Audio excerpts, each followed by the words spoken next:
3.9999. And then, from the right side, we substitute 4.00001. Okay? So, evaluate na agad natin, no? So, pang mabilis lang talaga tayo dito sa part na to. X raised to 4 minus 256 all over x squared minus 16. Press calculate and substitute 3.99999. So, lalabas na value is 32. So, function natin is 32, no? Eh, ba't ganyan? Ba't ganito na lang gawin ko, no? Ayan. So, the limit is 32. And sa right side, ang sa-substitute ko naman is yung 0.0001. O, anong lumabas? 32. Okay, o anong ibig sabihin yan? Since the left and right limit are equal, therefore, the limit is exists. 32. Diba? Easy life, no? Yan, no? Next na tayo agad. Parang nagpa-practice lang tayo, no? So, I think nag-guess nyo naman na to. Nakapag-practice na kayo ng ilang beses na ganito, no? Yan. So, sana ngayon ay nag-guess nyo na talaga yung buong concept, no?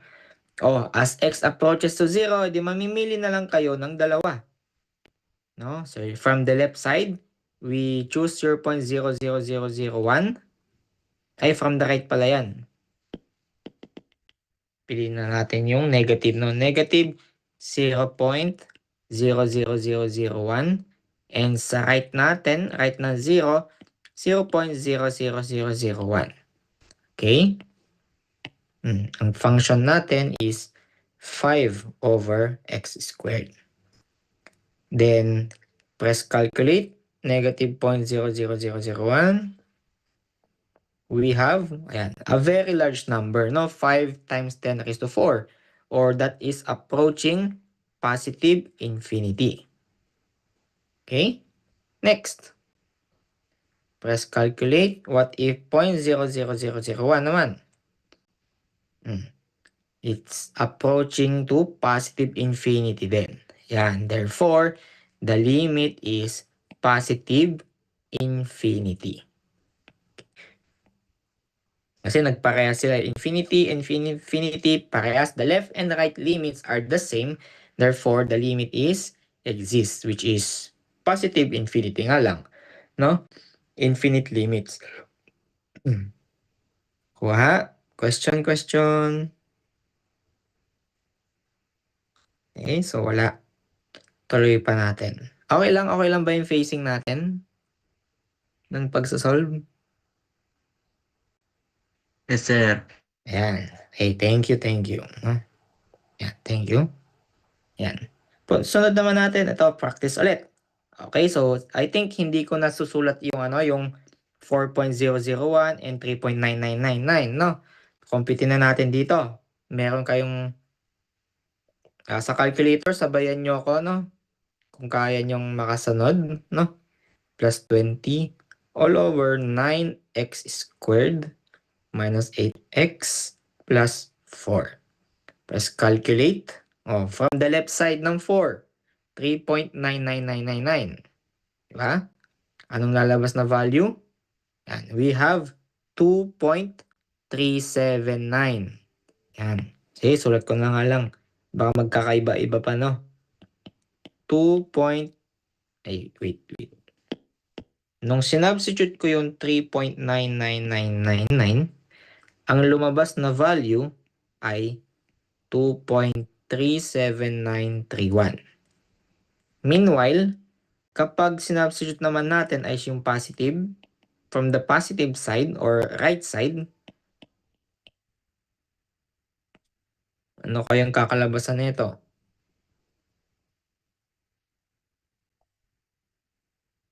Yan. So, they are basically just the same. 37931.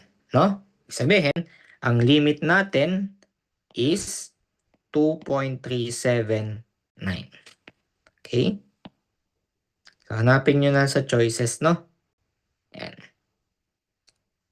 Tingin ko, okay na kayo dyan sa limit na yan. No? So, ngayon, proceed tayo sa mga indeterminate forms. Okay? So, mapapansin natin sa mga examples natin dito na indeterminate forms ay may mga trigo functions, no? Okay. So, pag may mga trigo functions, pag nagka-calculus kayo, huwag ninyong kakalimutang pumunta sa radical modes, no? Rad mode kayo.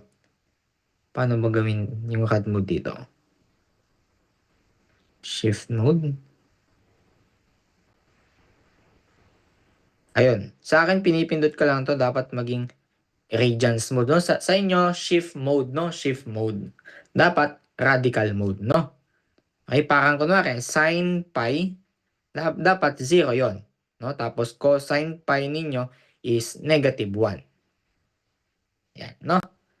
Okay? Ngayon, punta tayo sa mga indeterminate forms. Ano ba yung mga indeterminate forms pag sinabi natin? Pag sinabi natin mga indeterminate forms, so mag-sketch lang ako dito sa gilid, no? Indeterminate forms.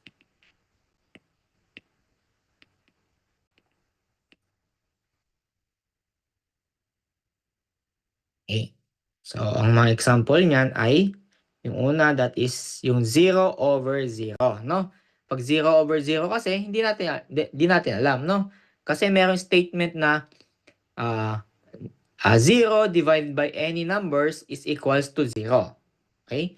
Hindi, hindi tunay yung statement na yon, no? Kasi, pag sinabi natin any number, so pwede bang 0 doon? Hindi, no? Ang tawag dito is indeterminate. Indeterminate. Okay? And then, yung pangalawa pa natin, di ba? Meron tayong 0 raised to 0. Di ba? Meron tayong statement din na any number raised to 0 is equals to 1. No? Paano pag yung number na yon is 0? Is this equals to 1? Hindi natin masasabi. No? So, this is indeterminate form. Okay? So, meron din tayong 1 raised to infinity. Ha? Bakit? Kasi may statement tayo, 1 raised to any number is equals to 1, di ba? Pero hindi tama yon. Indeterminate kapag infinity. Okay? So madami pa tayong mga indeterminate forms dito, like infinite over infinite. Hindi ba equal yan sa 1? Hindi, no? Okay? Kasi hindi natin alam kung sino mas malaki dyan. Sino bang mas malaki infinity? Yung nasa numerator o yung nasa denominator? Hindi natin alam kasi pag sinabi natin infinity, that is just an imaginary. Okay? So, ano pa? Mga infinite plus or minus infinite. Hindi ba 0 yan? Or 2 infinite? Hindi natin sure. Basta mga indeterminate forms, no? Ano pa ba? So, 0 times infinite. And infinite raised to 0. Okay? So, ayan. Pag mga indeterminate forms, ang madalas na ginagawa ay naglo-L'Hopital's rule. Okay? So, ang ginagawa niyan is we just need to take the derivative of the numerator and take the derivative of the denominator. Madalas ganun, no? Pero since may calculator tayo, meron tayong gagawin kakaiba lang. Okay? Or pwede naman tayong mag-analyze na lang ng mga limits. Okay? So, ito. Kung papansinin natin itong given natin dito, e raised to 4x minus sin x over x, as x approaches to infinity, mahirap to. Kasi, wala naman tayong, yung infinite, pag tinasan mo ng onte or bawasan mo ng onte, infinity lang din. No? So, edi investigate na lang natin ito. So, try natin e raised to 4x minus sin x all over x. Okay? As x approaches to infinite. Gawin na lang natin ng malaking number. Kasi infinite is very large number, no? Okay? So, lalabas dito, still a very large number.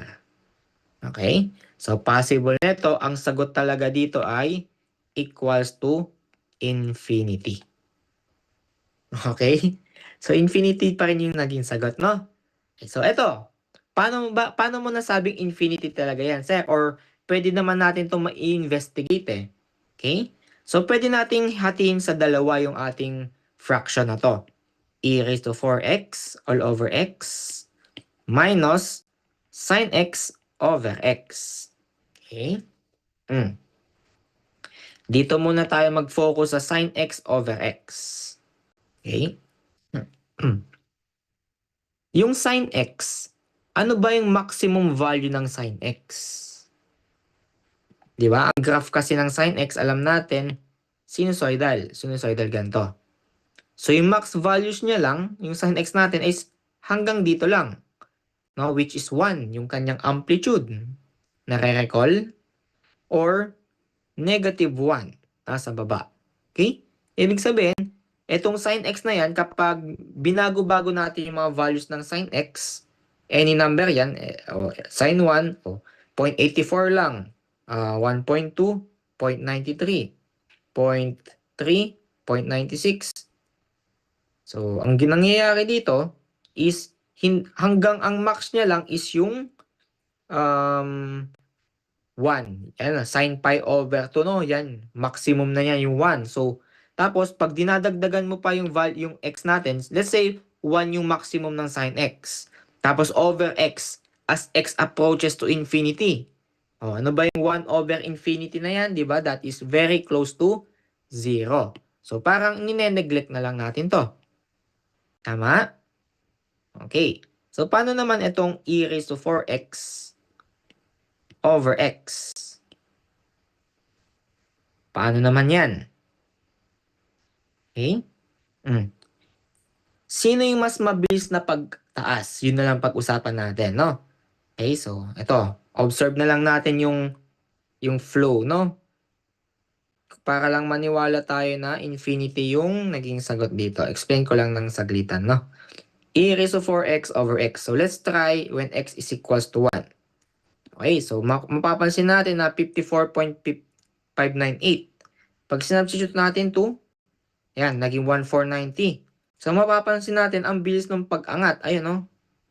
Okay, ginawa natin 100. So, pataas ng pataas yung value niya. Ibig sabihin, etong ano lang na to, etong fraction lang na to ang magdidictate ng kanyang limit. Okay? So, the answer is positive infinity. Okay? So, ngayon, what if lang? What if?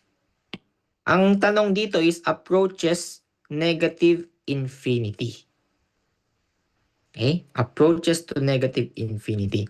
Ano kaya yung magiging sagot natin dito? So, pag sinubstitute kasi natin yan,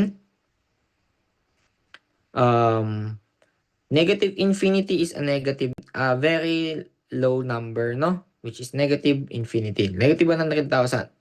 Mapapansin natin na ang sagot is 0, no? So, ang sagot nito kapag ang tanong is approaching negative infinite, the answer is 0. Okay? Kasi mabilis yung pagbaba. Mabilis yung pagbaba nito. Mabilis siyang mag-approach sa 0, no? Hindi ito na itong e raised to 4x, hindi yan nagiging negative number. That is always positive, no? So, yung graph kasi ng ating exponential function ay paganto. Okay? Ay, baliktad. Mali. Yung ating exponential function, kahit naka-negative yan, paganon. Okay? Yan. Hindi siya nagiging negative. So, nag-approach lang siya ng 0. Edi 0 over any number or over very low number, that is 0. No? Okay? So, ayun, tuloy na natin yung pagsasagot using calculator. So, what if cotangent? Paano naman kapag may mga certain values or mga trigo function like cotangent? Diba? That is just the reciprocal of tangent. Okay? So, that should be x cubed times cotangent x. So, sa calculator, ang meron lang natin ay tangent. Okay, press calculator, calc. Ayan, makita natin ano ba yung mga malalapit sa 0. So, 0.00001. So, pag sinubstitute natin yung very low number, x is equals to, ano nilagay ko? Positive or negative? Positive, no? Okay, the answer is, malapit sa 0. Next, pag sinubstitute naman natin yung negative 0.00001, anong lalabas na value?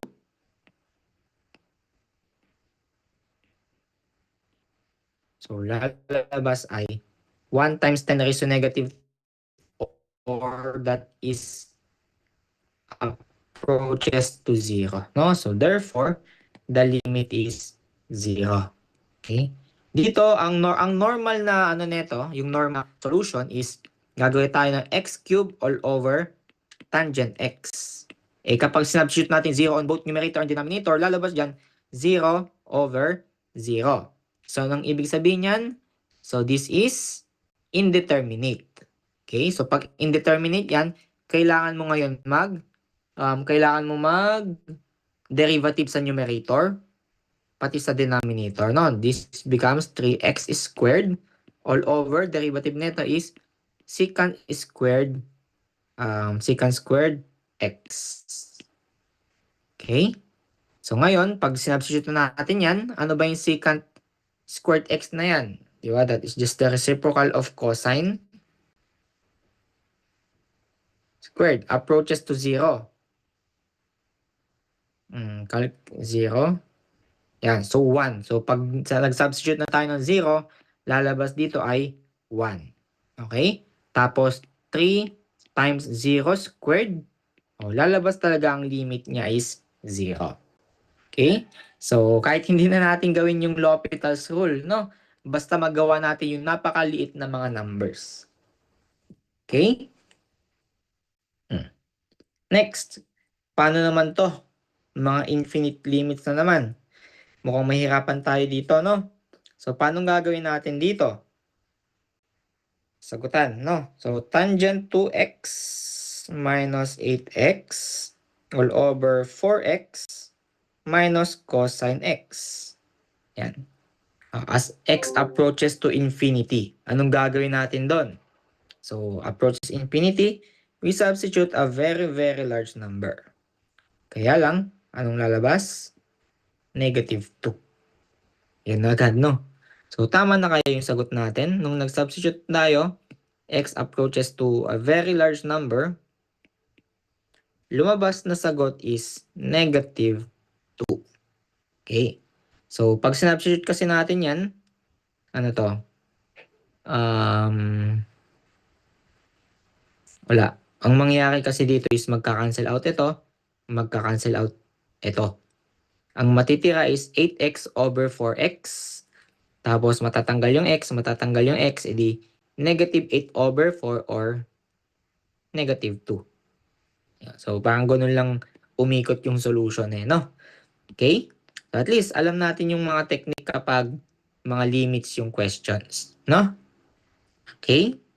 Meron pa pala. Paano naman pag ganito? Ito ata yung medyo irregular 1 over cosecant 1 over sin x. Ito yung cosecant x minus tangent x as x approaches to pi. Gawin ko na lang pi minus 0.00001. Okay, so lumabas is a large number. Tapos pag sinubstitute naman natin, pi plus 0.00001, ang lumabas is a negative infinite. Very negative infinite value, no? Ibig sabihin, the limit does not exist. Okay, so basta ganun lagi, no? Pag magkaiba ng values yung lower limit, yung left limit and right limit natin ay magkaiba, ibig sabihin, hindi nag-exist yung limit natin. Okay? Pag sinubstitute lang kasi natin ng pi yan, complex infinity. Walang lalabas or math error. Okay? So, yan. Ganun lang siya pag limits, no? So ngayon, discuss naman natin is itong mga asymptotes. So if we can recall kung paano kumukuha ng mga asymptotes, sa graph meron tayong two types of asymptote, no? Meron tayong vertical asymptote.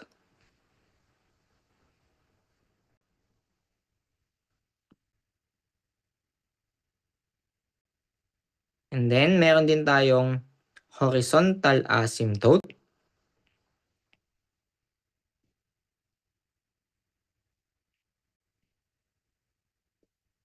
And kung meron tayong vertical, horizontal, meron tayong slant, no? Slant or minsan tinatawag siyang oblique asymptote.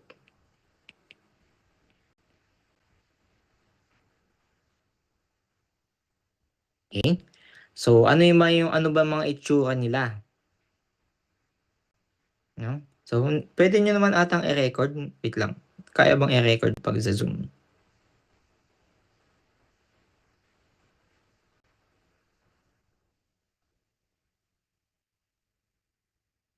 Wala. Mukhang wala, ano? So, i-ano nyo na lang, screen record kung meron kayo para mabalikan nyo din, no? Tapos, share nyo na lang sa iba. Okay? Game, no? So, vertical asymptote. So, ano ba yung mga vertical asymptote? Ano mga itsura niyan, no? So, eto. So, let's say we have a certain graph na merong vertical asymptote, no? Kung meron siyang vertical asymptote, ganito yung kanyang vertical asymptote, no? Ang equation ng line na to or ang equation ng asymptote na yan, kung nasa A yan is x is equals to A. No?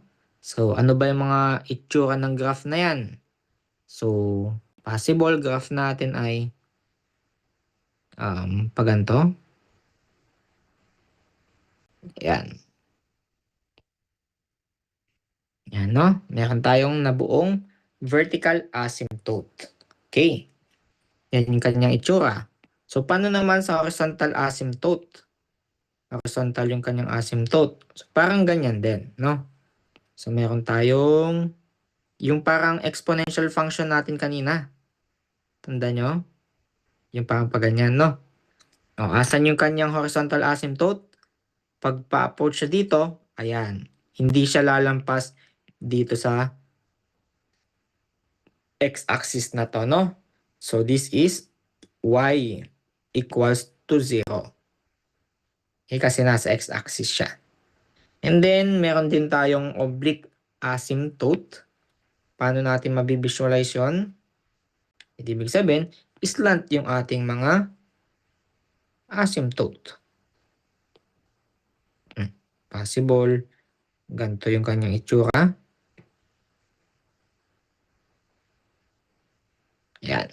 Okay? So, ano ba palang definition ng asymptote bago ano bang ibig sabihin ng asymptote, no? So, pag sinabi nating asymptote, so that is a point or a line wherein the line is when that value approaches to that point pero never touches.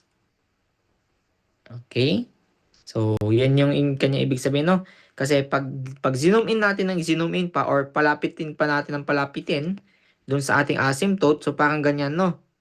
So, kung vertical asymptote, yan. Papalapit ng papalapit, kaya lang hindi siya magdidikit. Ayan, no? Pag zoom in natin, hindi pa sila nagdidikit, konti lang, no? Pero dapat hindi sila magdikit.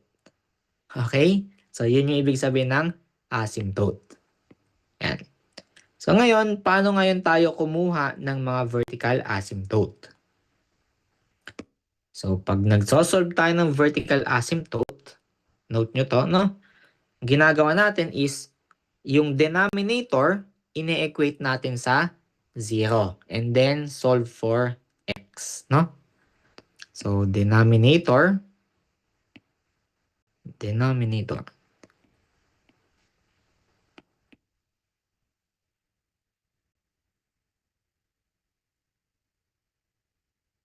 denominator. Tama ba spelling ko? Denominator. equals to 0. Equate lang natin yung denominator sa 0. Okay?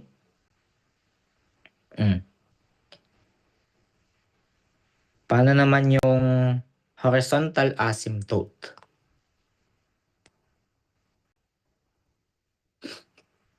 Yung horizontal asymptote natin, para malaman natin yung para malaman natin tong horizontal asymptote, ang ginagawa natin dito, or nagkakaroon lang pala, nalimutan ko na, nagkakaroon lang ng horizontal asymptote kapag yung degree ng numerator tapos degree ng denominator ay equal. Okay? Ayan, nagkaroon tayo ng ganyan, no? Sa vertical asymptote naman, ano yung definition dyan? So, nagkakaroon tayo ng vertical asymptote if wala. Basta yung denominator, equate mo lang sa 0, no? Ganun lang siya kadali. Okay? However, dito sa slant and oblique, ang requirement dito is dapat yung degree sa numerator is 1 degree higher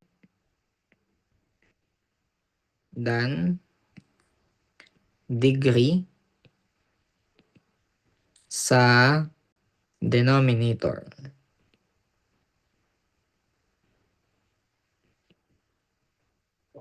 So, yan yung mga dalawa. Okay? Ayan.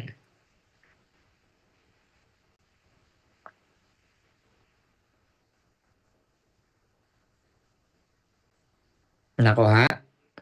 I think meron pang something no? Na dapat kong i-explain kaso ewan ko kung tanda ko. Kung meron pa or wala na, no? Pero let's see. Tingnan natin.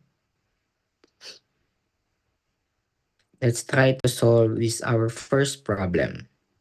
Yan. Okay. So dito, determine the equation of vertical, horizontal, or inclined asymptote of the following equation. Yan, no? So first, let's investigate. Ano bang meron sa function na to? Meron ba yung vertical asymptote? May horizontal asymptote ba yan? Or may inclined asymptote? Okay? So, anong mapapansin agad natin? Yan, no? So, nakinabasa ko. Sir, yung degree ng numerator ay 1, highest degree ng denominator ay pareho. Parehas silang 1. Ibig sabihin, meron tong horizontal asymptote. Okay? Then, meron tayong denominator. Ibig sabihin, meron tayong vertical asymptote. Okay? Meron kaya tayong inclined asymptote?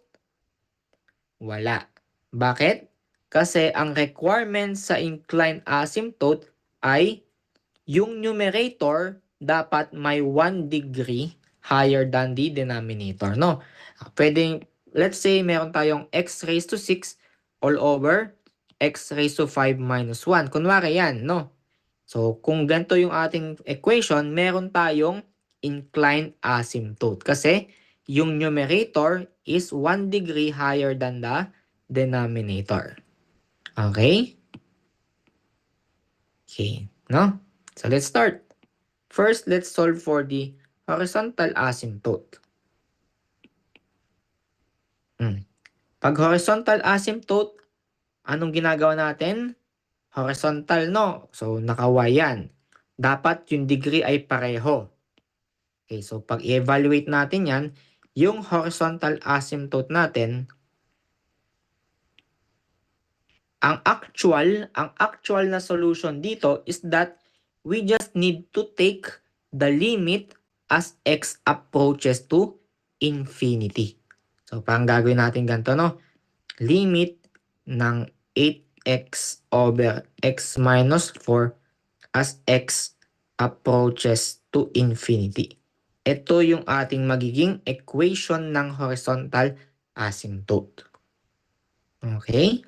So, pag nilagay natin sa calculator yan, 8x all over x minus 4. Calculate. O, infinity yon. Lakihan mo yung number. So, that is equals to 8. So, yung ating horizontal asymptote ay y is equals to 8.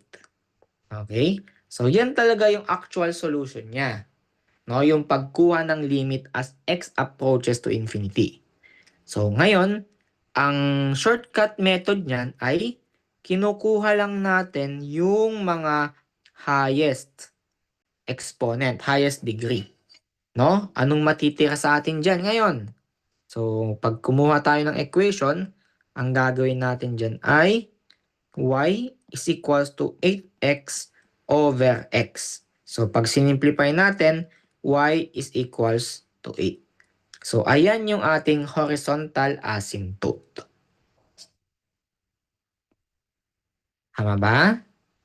Question?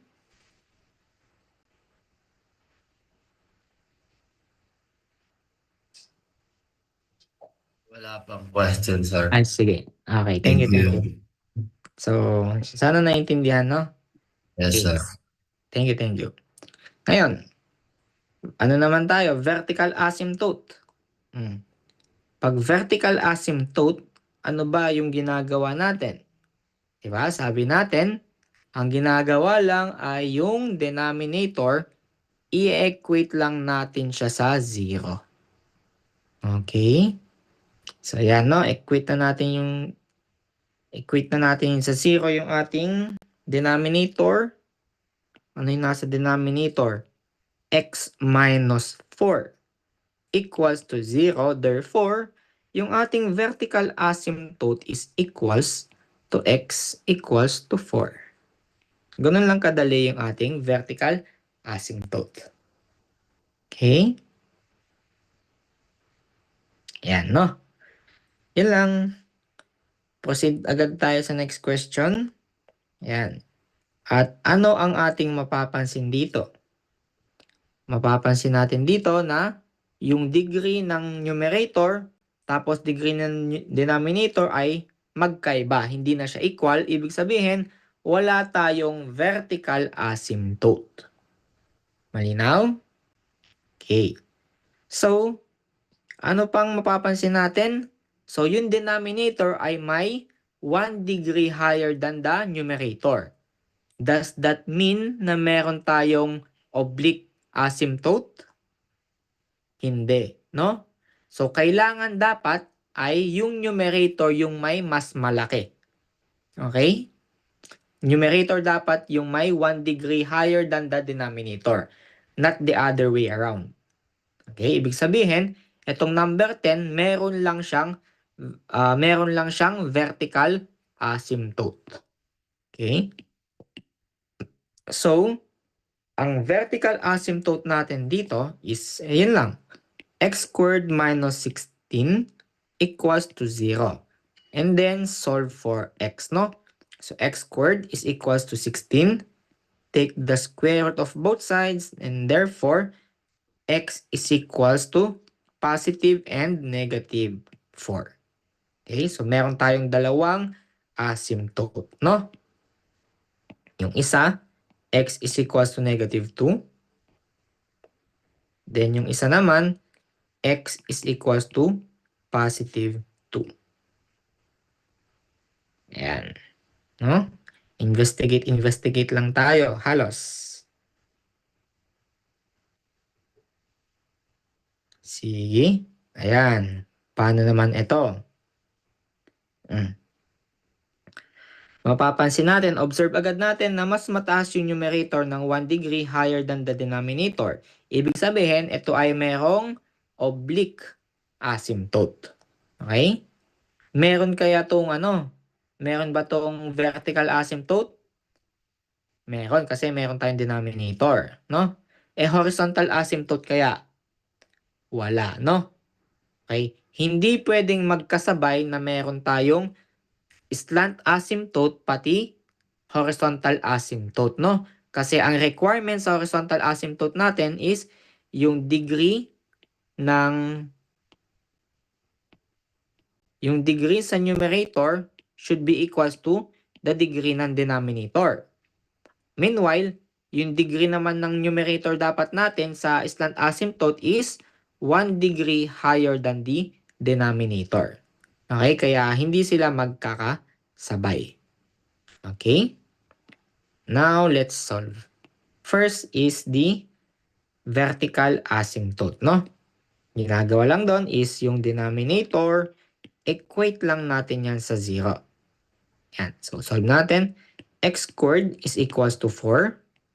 Take the square root of both sides. We have x is equals to 2 and x is equals to negative 2 as vertical asymptotes. Okay. So ngayon, sir, paano naman tayo nagko-compute ng mga slant asymptote? Okay? Ang ginagawa natin doon para makuha natin yung slant or oblique asymptote is we need to have a long division. Maglo-long division na tayo, no? So, ganun lang. So, 16x cubed divided by 2x squared minus 8, no? So dito, kahit hindi sila divisible to each other, ang gagawin lang natin ay i-disregard na lang natin yung remainder, no? Kung ano yung naging quotient, tanggalin mo lang yung remainder, yun na yung equation ng ating slant asymptote. Okay? So anong ginagawa natin dito? So, 16x cubed divided by 2x squared, we have 8x, no? Yan. So, 8x times 2x squared, that is 16x cubed minus 8x times 8, that is negative 64x. Okay? Then, subtract both sides. Anong natira sa atin dito? 64x. Yan na lang. Okay, so, ang nangyari is, ito na yung remainder, parang plus 64x all over 2x squared minus 8, no? So, sabi natin, dinidisregard na natin yung mga remainder. Okay, so wala na to. Kung ano lang yung nasa quotient, yun lang yung ating magiging, slant asymptote, no? So therefore, yung ating slant asymptote is equals to y equals to 8x. Ito yung slant asymptote. Slant.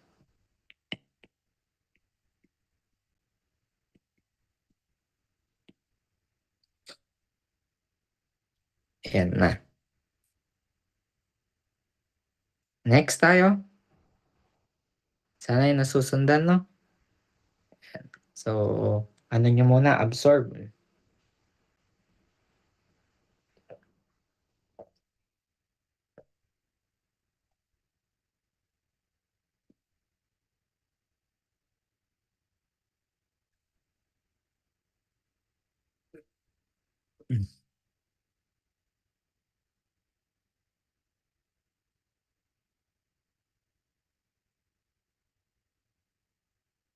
Game. Proceed na tayo sa next question. So we have y equals to 9x squared plus 3x minus 18 over 3x minus 21. Tingnan agad, no? So meron tayong denominator, meron tayong vertical asymptote.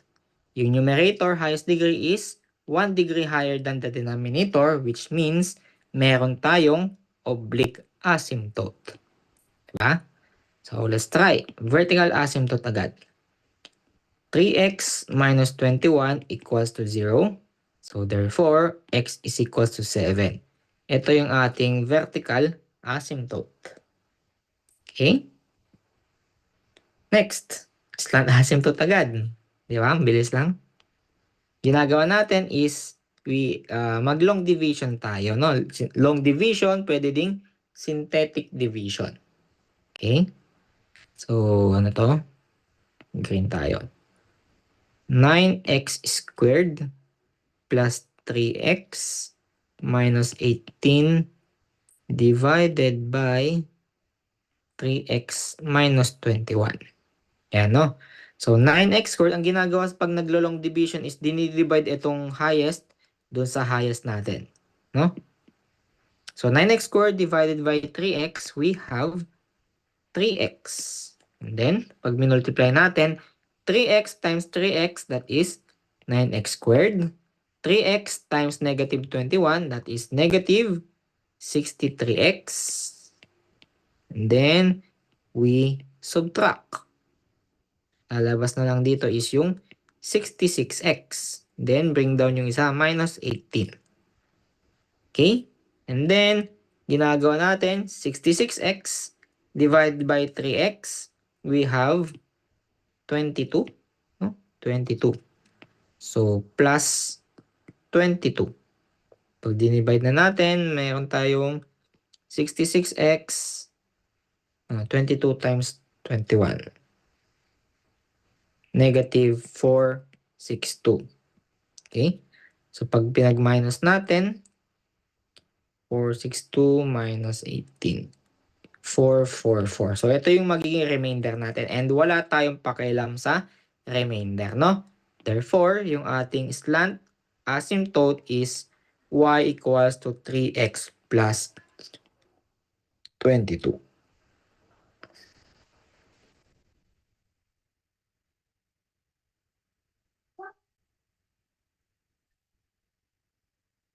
Okay?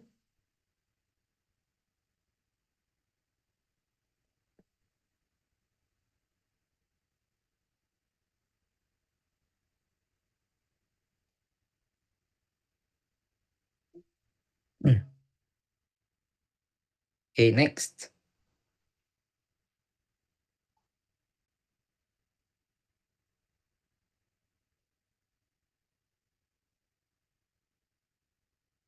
Derivatives na tayo, no? So, hindi naman natin papahirapan yung ating sarili sa pagde-derivative, no? So, yung mga simple lang and yung mga pinaka-common lang sa lahat.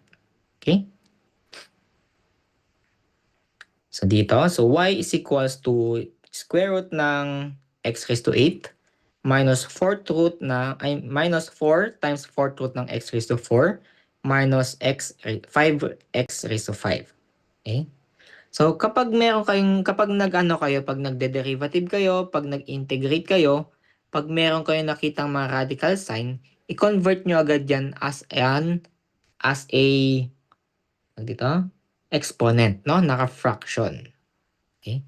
So, parang ganito, no? So, y is equals to x raised to 8, o square root yan, edi raised to 1/2. Para mapapadali yung ating buhay, no? Minus 4 times x raised to 4, ano yan? 4th root, therefore, that is 1/4. Okay? Minus 5x raised to 5. Okay, simplify pa natin. Kapag meron kayong nakitang exponent, tapos raised to exponent, pwede yang pag-multiply. That is the rule of exponents. No? So, ito, mangyayari x raised to 8 times 1/2. It becomes x raised to 4. No? Minus 4, ayan. X raised to 4 raised to 1/4, edi 4x na lang. Kasi 4 times 1/4 is 1. Then, minus 5x raised to 5. Yan. So, sinimplify natin yung ating equation. So, maano na natin to. Pwede na natin kunin yung ating dy over dx or the derivative. No? So, pag kumukuha tayo ng mga derivatives, tapos nakita natin, ganito lang siya.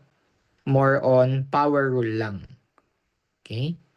Power rule lang yung ating derivative. So, y, gawin na lang natin dy over dx or y prime, no? Is equals to, ano yan? Power rule lang siya. So, bababa natin to. Maging 4x. Then, magma-minus 1. Diba? X cube ngayon.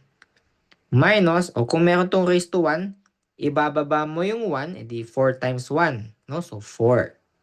X raised to, magma-minus 1 tayo. So, 1 minus 1 is 0. which is basically equals to 1. Okay? And then, minus, baba mo to, 5 times 5, 25, x raised to 5 minus 1 is 4. And ito yung ating magiging derivative. No? So, sobrang daming sobrang daming mga derivative terms na pwede ninyong i-memorize. Ma-memorize, no? So, lalo na sa mga trigo, yan yung pinakamahirap sa lahat, no? Okay, so, isa-isay natin yung mga common derivatives lang, no? Okay, so, dito tayo. The derivative of u raised to n. Yung u yung mga function natin, no? Function like x raised to 5, cosine x, sin x, e raised to x. So, basta yung u natin is yung mga functions natin. Okay? Yan. So, anong derivative niyan? Power rule, di ba? So, that is n times u raised to n minus 1. And then, kailangan pa nating i-derivative yung function na u. So, itong du na to, this is the chain rule. No? Pang-chain rule yan. Kasi function, kasi kung i-derivative mo pa yung u, so itong f of x na to ay made-derivative pa. Okay? Kaya meron kayong du na naka-indicate dyan. Kasi kailangan pang i-derivative yung ating function u. Okay? Next tayo, we have the derivative of e raised to u. Okay? So, ito yung pinaka-favorite ata ninyo to, no? So, ito is kokopyahin nyo lang e raised to u. Oh, and then, derivative nung u. Okay? Yung function u. Ayan. No? And then, meron tayong derivative ng natural logarithm ng u. Okay? So, this is 1 over u times du. Okay? Familiar, ito yung madami nakakalimot na madalas lumabas, ewan ko sa amin kasi, no? Yung constant raised to u. Okay? Constant yung pinutukoy kong a, no? So, constant raised to u. So, lalabas dyan is, parang copyhin nyo lang din. A raised to u, and then ln u. lna pala. lna nung constant na yan. And then, du. Okay? And then, yung mga trigo functions natin, familiar pa? Derivative ng sin u, derivative ng cosine u, derivative ng tangent u, di ba? So, lagi ata ninyong gamit to, or hindi ko sure. So sin u, yung kabaliktaran niya lang, no? Cosine u du. Pag cosine u, magiging negative naman. Sin u du. And then, sa tangent, this is secant squared u du. Okay? So, kahit ito na muna kasi ito yung mga pinaka-common na mga common derivatives. Okay? So, kapag ano lang naman, kung gusto ninyong yung mga inverse nila, kunwari, derivative ng cosecant, derivative ng secant, derivative ng cotangent. So, I hope na kayo na lang bahala mag-aral nun. Okay? So, di ko sure kung meron. Joke, meron cosecant pala agad dito, no? So, ilagay ko na lang din agad pala dito. So, derivative ng cotangent muna tayo. Para malapit lang sa tangent, no? Cotangent u, that is equals to negative cosecant squared u du. Then, the derivative of secant u, ano to? That is secant. Secant u, tangent u, du. And then, ito, no? Derivative ng cosecant u is equals to negative cosec cot. No? Cosec cot. Cosec cot.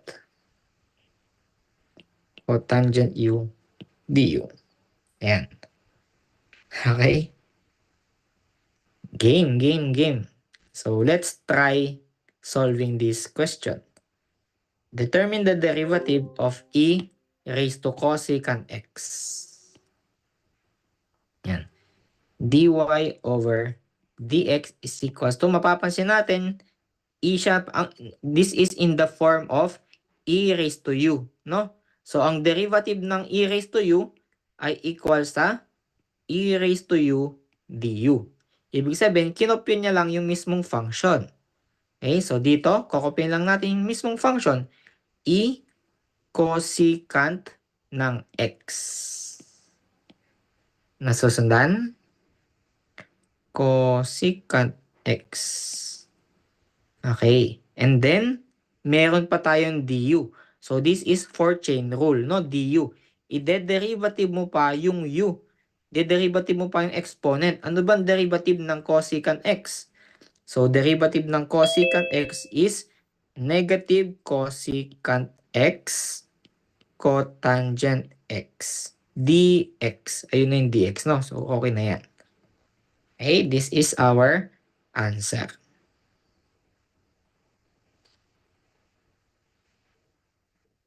Okay?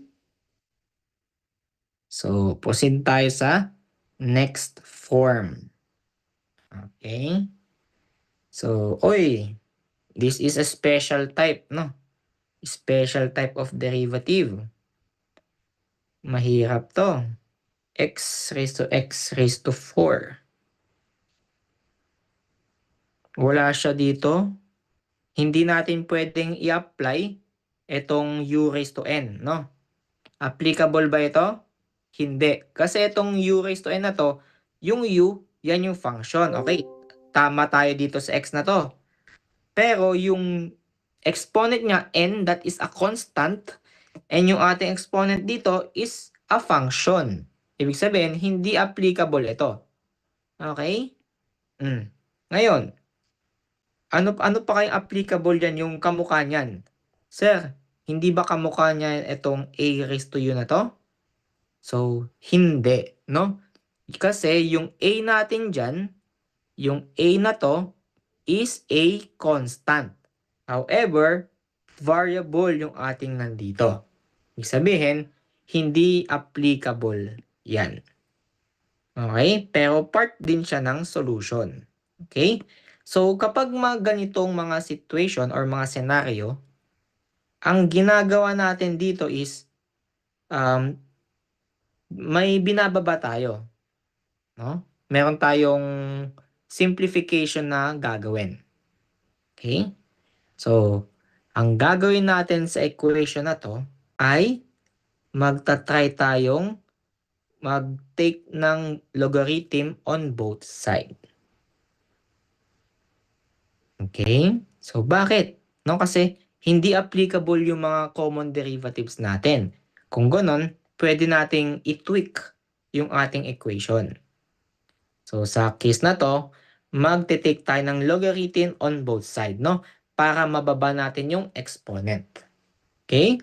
So, gawin na natin. So, that is just the logarithm of y is equals to, ano na mangyayari dito? Magiging x raised to 4 ln x. Okay? So, ayan na. Mag-umpisa na yung ating pagde-derivative dito, no? So, dito, ano ba ang derivative ng ln y? So, that is the natural logarithm, no? So, makikita natin dito, that is, ito, ln u is equals to 1 over u times du.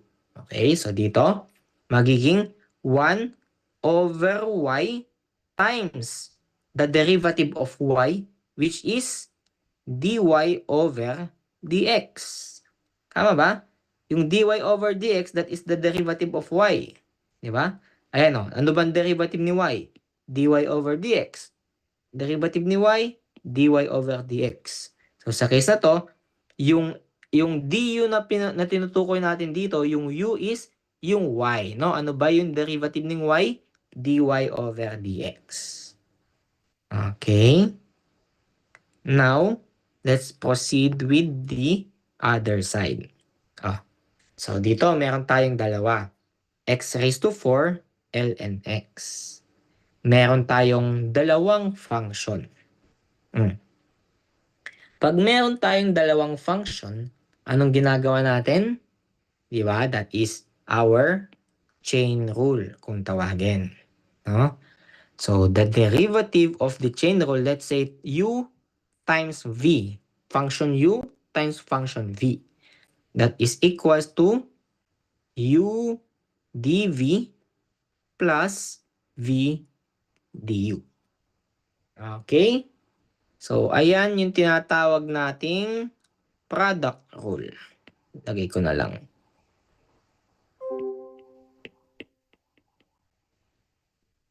Of course, pag meron tayong product rule, meron din dapat tayong quotient rule. Pag sinabi natin quotient, ibig sabihin, yan ay nasa denominator o nagdi-divide yung dalawang function. Okay? So, yung derivative naman yan ay yung denominator ini-square, copy yung denominator, v du minus u dv. Okay? So, yan yung ating quotient rule na pwedeng sundan, no? Okay? So, sa problem natin, sa case ng sinosolve natin, that is a product rule kasi x raised to 4 all over ln x. Okay? So, kunin na natin yung kanyang product rule, no? So, let's say, yung u natin, dito na lang, no? So, subsolution na lang, subsolution. Yung u natin is equals to x raised to 4. Yung v natin is ln x. Okay? So, kailangan natin malaman yung du. Ano yung du natin? That is, derivative nun, 4x cubed. Then yung dv natin, derivative ng ln x, 1 over x. Okay? Ngayon, salpak na natin. So, u dv, so ang u natin, x raised to 4 times dv, 1 over x. Susundan, plus v. vi ln x. And then, du na 4x cubed. Ayan. And then, let's simplify things. Malalabas dito ay 1 over y is equals to, di pa pala. 1 over y, nag-force close. Andiyan pa ba kayo?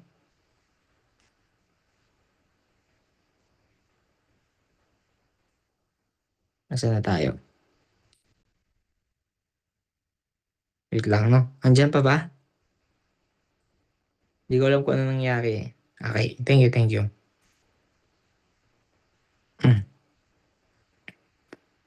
Punta na tayo.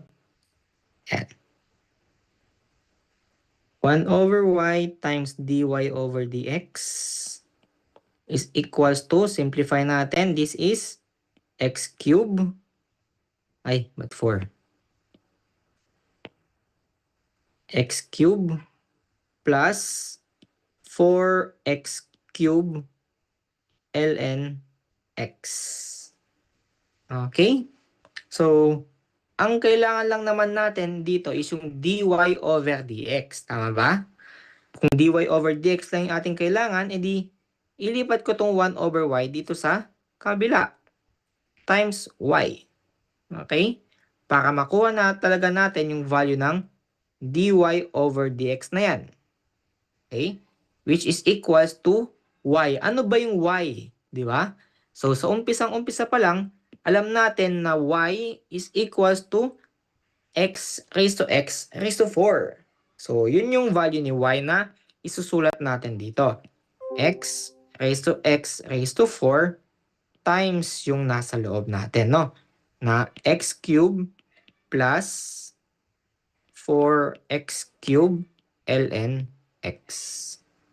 Okay, and this is our answer. Medyo naging mahirap lang, no? naging implicit differentiation kung tawagin. Okay?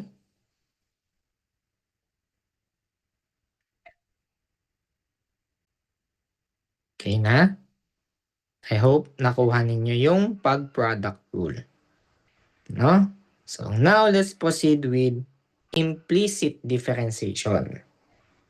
Yan, implicit differentiation tayo. Pag sinabi natin implicit differentiation, yung left and right side natin ay pwedeng magsama yung x and y, no? So sa case na to, nasa left side is y, right side is may mga x, may mga y din. So this is an example of implicit differentiation. No? So let's go, anong spelling nun, sir? Implicit.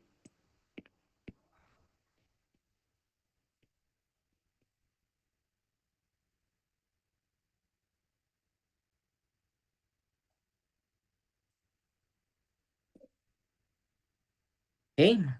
Yan na. So likewise, ganun pa rin yung ating gagawin, no?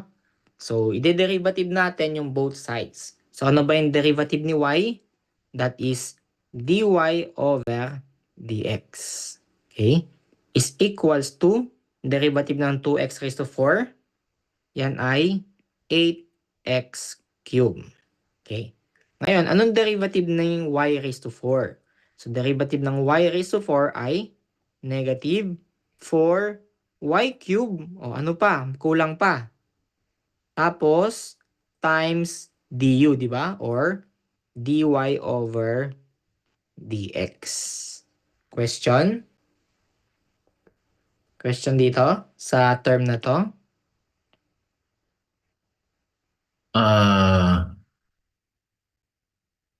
Sige, mamaya na lang po ulit, sir. Okay po, sige lang po, no? So, bakit naging ganyan, no? Okay. So, sabi natin kanina, yung power rule natin, no? O, yung derivative ng u raised to n is equals to n times u raised to n minus 1 du. Okay? So, kapag x yung mga values natin or x yung ating function, let's say x raised to 4, no? Gusto natin i-take yung derivative niyan. So, that is equals to 4x raised to 4 minus 1 times. Yan lang ba? Di ba? Meron pa tayo ditong derivative ng x. Tama ba? So, kung isi-simplify natin, this becomes 4x cubed. Ngayon, derivative ng x. Ano ba yung derivative ng x? Di ba? That is equals to 1. Tama ba? Nasusundan? Okay, kaya madalas nineneglect natin yung dx kasi that is just 1. Di ba? What if y yung ating function doon? dy raised to 4. Anong derivative niyan? Siyempre, magiging 4y raised to 4 minus 1 tapos derivative ng y. Nasusundan? So this is 4y cubed. Ano ba yung derivative ng y? Okay? Sabi natin, di ba? Dinerivative natin ito. Nung dinerivative natin yung y, that is equals to dy over dx. So, ganun din dapat yung ating gagawin. The derivative of y is dy over dx. Kaya yun yung nilagay ko doon. Okay, so sana malinaw yung part na yun. No? Okay?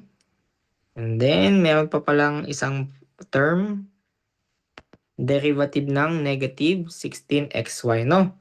So, iba-bracket ko na lang dito, minus, no? Minus. Ano ba yung derivative ng 16xy na yan? Or, yan, sige, anong derivative ng 16xy na yan? Or factor out ko na lang yung 16, ilagay ko siya sa labas. Minus 16 times anong derivative ng xy? Okay? xy yan, no? xy. Derivative ng xy. O, dalawang function, no? X and y. Anong ginagawa natin? Product rule, no? So, ito. u dv plus v du. Okay? Proceed tayo.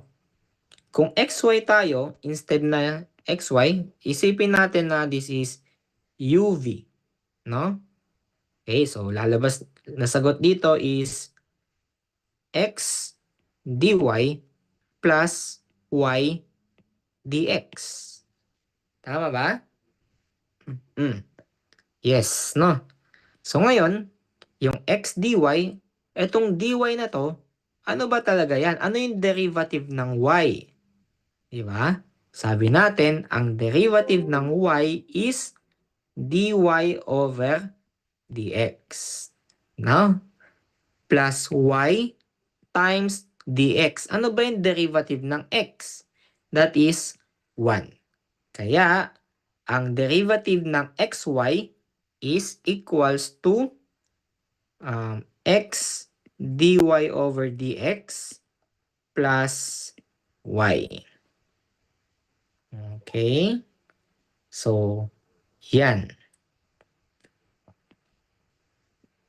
Ngayon, ang kailangan lang natin dito ay yung dy over dx. No? dy over dx is equals to a certain function. So, paano natin magagawa yon, no? Ang gagawin natin is first we simplify. Okay? So, pag sinimplify natin yan, mangyayari,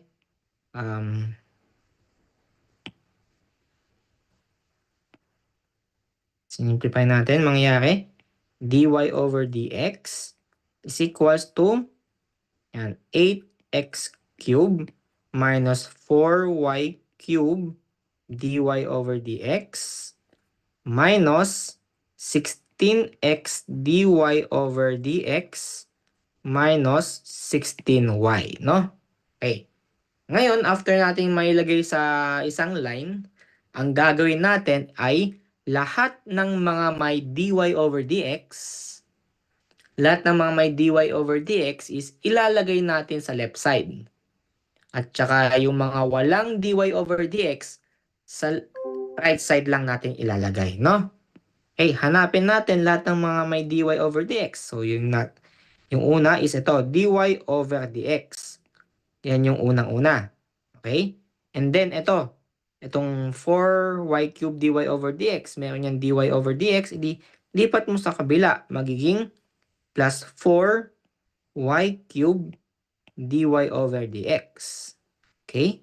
And then, itong negative 16x dy over dx, lipat din natin, magiging plus 16x dy over dx.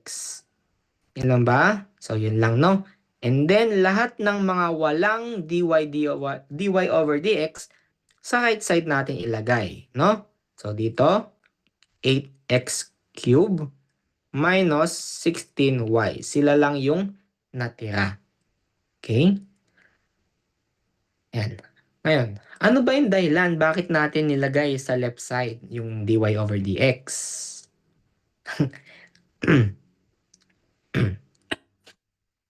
Okay? Ginawa natin yon para ma-factor out yung dy over dx, no?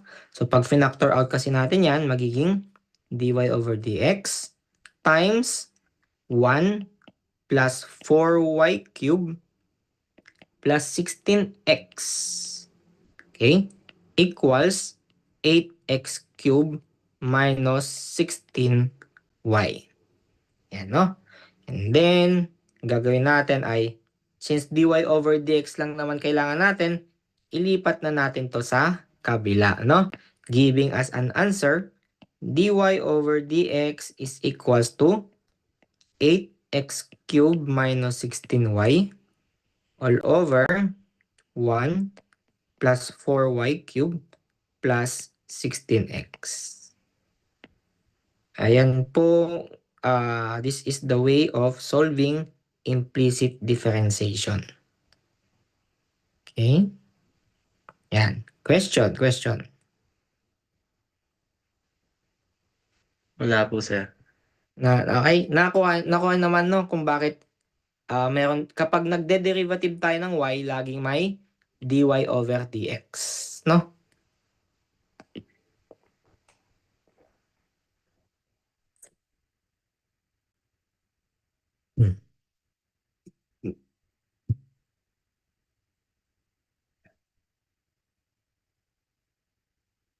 Okay? Next tayo. Ito, no? So, ito yung favorite ng lahat. Wala lang, no? So, ngayon, kukuha naman tayo ng derivatives at a given value of x. Ibig sabihin, pwede na tong calculator lang, no? Ayan.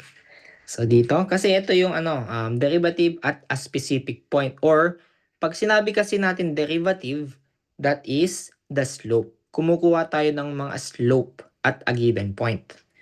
No? Basta lagi ninyong tatandaan yung dy over dx pertaining to slope. Okay? So, yan yung slope ng curve. Let's say, kunwari, meron tayong graph. Or meron tayong curve. Okay? So, pag kumukuha tayo ng derivative, okay, let's say, sa point na to, let's say, x is equals to a, no? So, ibig sabihin yan, kung gusto mo malaman yung y prime, or yung ating first derivative, yung dy over dx, ang kinukuha natin dyan is yung katumbas na slope at that specific point. Kinukuha natin yung slope ng line na to. Line or the slope of the line tangent at that point. Okay? For example, dito naman, kumuha tayo ng point dito, x is equals to b. Yung point na yan, kukuha tayo ng slope dito. Ano yung slope sa point na yan? So, yun yung slope ng line na tangent sa point na yun. Okay? So, yan yung pinaka-application ng ating first derivative. Okay? So, since may calculator naman tayo, so, mapapadali yung ating buhay, no? So, hanapin nyo lang yung may d over dx na term sa calculator. Yung may ganito. Okay? So, kung nahanap nyo yan, basta laging nasa rad mode, no? Pag wala kayo sa rad mode, mamamali kayo. Lalo na kapag mayroong may mga trigo functions. Okay? Basta may trigo function sa calculus, rad mode. No? 1 over x times, that is the inverse tangent ng 1 over x as x approaches to, hindi siya approaches, no?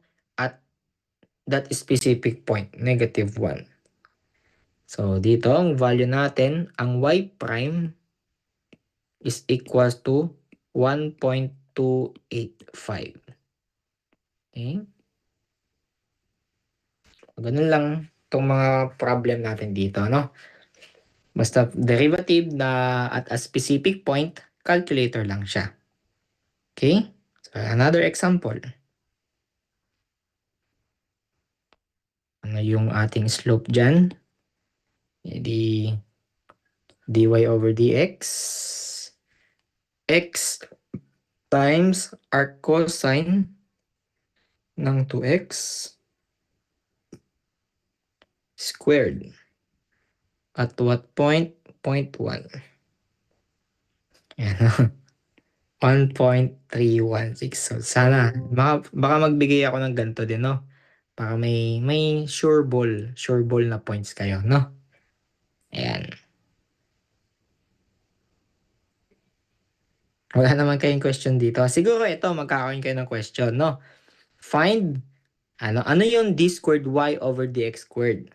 So, itong term na to, this pertains to the second derivative. Okay? Second derivative ng curve natin. Or, kung sa mga application to, ito yung sa mga application, no, this is the curvature ng curve natin or yung y double prime. Kung sa application, acceleration, parang ganun, acceleration ng mga bagay-bagay, no? Kung in terms, yung x natin ay time, no? Anyway, second derivative yung tinutukoy dito. So, bago tayo makapag second derivative, kailangan muna natin mag first derivative, no? Sa calculator, wala tayong second derivative no? Kaya mapapa-force tayong mag manual derivative. Okay? Ayan, no? So, yung y, pwede ko namang, okay lang ba na gamitin ko ay instead na dy over dx, gamitin ko na lang muna si y prime. Okay? So, parehas lang naman sila. No? Okay, so that is equals to, meron tayong dalawang term. We have 16x raised to 4, e raised to x. Ibig sabihin, magpa-product rule tayo. Okay? So, u is equals to 16x raised to 4. And then, yung v natin ay e raised to x. Yan, no? So, kailangan natin sa product rule ay u dv plus v du. Kailangan ng du at dv, no? So, yan. Take na natin derivative. Du, this is 16 times 4. So, 64x cubed. And then, dv, e raised to x lang yan, no? E raised to x. So, calculate na. Okay, so, ano nga ulit yung formula natin?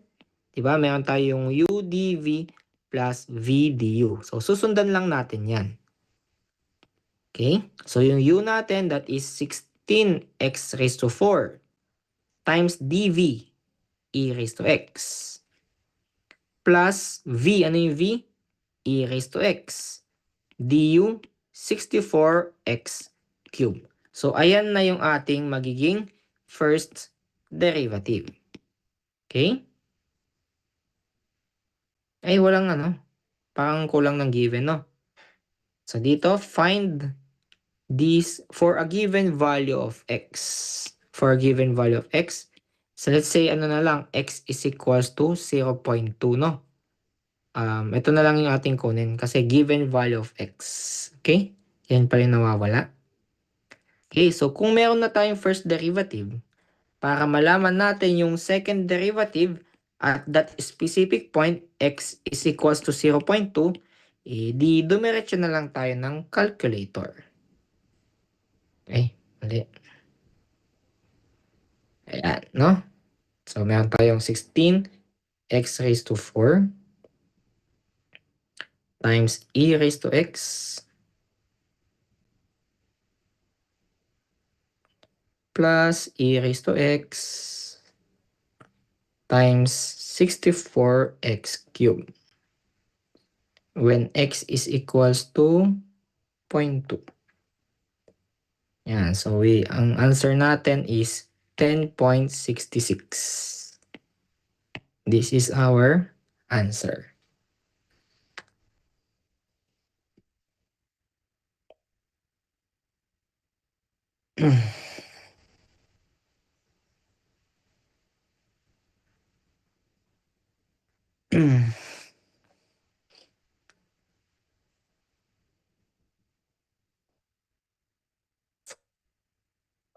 Game. Punta tayo sa ayun, applications na. Ayan, no? So, para makita natin yung kung ano yung gamit ng mga derivative. So, dito, two particles have position at time given by the equation. Kita ba?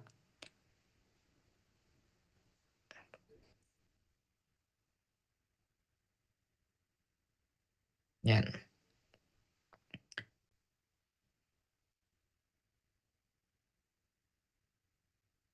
S1 equals to t raised to 4 minus 40. And position 2 equals to 16 t raised to 4 minus 6t cubed. Find their velocities when they have the same acceleration. Okay? So they have the same acceleration. So ano ba yung mga application ng derivatives? Okay? So first, meron tayong tinatawag na position vector or position na mga equations, no?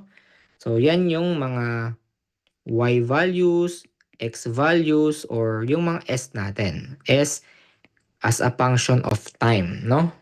Etong kapag mga ganito, application siya ng time, no? With respect to time. Okay?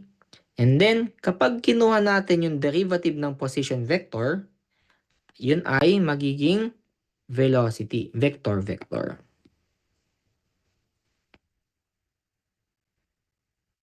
magiging velocity vector. Okay, ibig sabihin yan yung y prime, pwede ding x prime, or yung ds of t over dt, no? Or ds over dt. Kasi kung with respect to time yan, tapos s over t, di ba? Yung s is a position, ibig sabihin mga meters yon. Tapos yung t natin is mga seconds, hindi pwede yung meters per second. Kaya ds over dt. Okay? Or pwede ring v, velocity na siya. Okay? Ngayon, pag kinuha natin yung derivative ng velocity, magiging acceleration na. Acceleration vector. Ayan. So, ano-ano mga yan? Siyempre, that is the second derivative ng ating y or pwedeng x or yung second derivative natin ng position vector. D squared s over dt squared. Or dv over dt. Or yung acceleration mismo. No? So, padami ng padami. Ayan na. No? So, knowing that application, solve na natin yung equation. No? So, sabi kasi sa problem, find their velocities when they have the same acceleration. So, una, since same sila acceleration, kailangan natin malaman yung equation ng mga acceleration. Nasaan tayo? So, sulat ko muna. So, position 1 ko, S1 ay t raised to 4 minus 40. Acceleration 2, position number 2, 16t raised to 4 minus 6t cube. No? So, simultaneous natin silang sagutan. Kunin naman natin is yung velocity naman. So, yung velocity is just the derivative of position vector. No? So, this is 4t cube minus 4. And then, V2 natin ay 64t cube minus 18t squared. Okay, finally, mapupunta na tayo sa acceleration. This is 12t squared. A2 natin, ano to? 64 times 3. 192t squared minus 36t.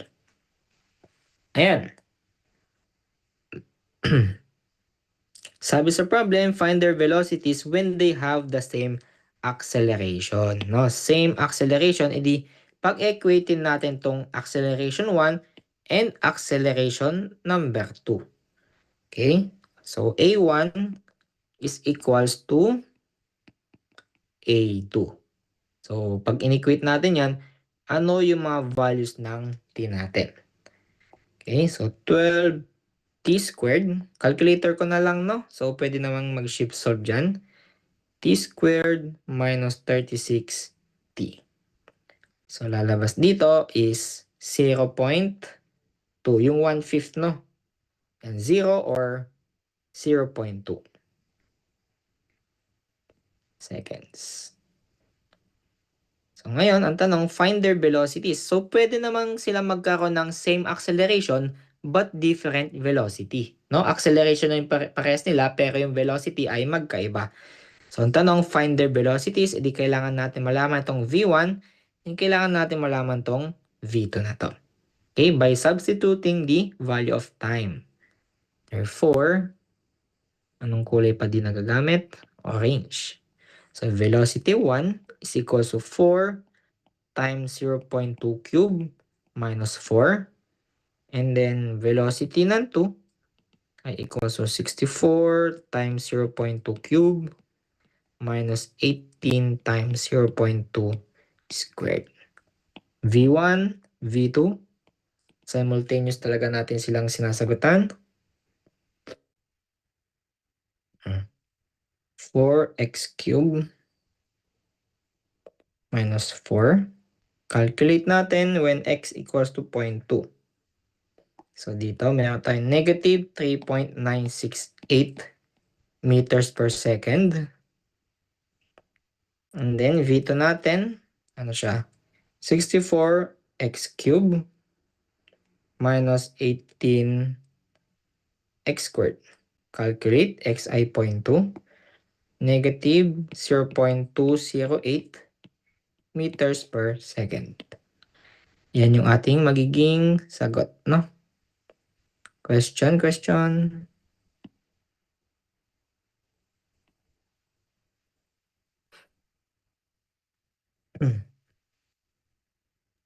Sir, ano implication, sir, ng mga negative na velocities?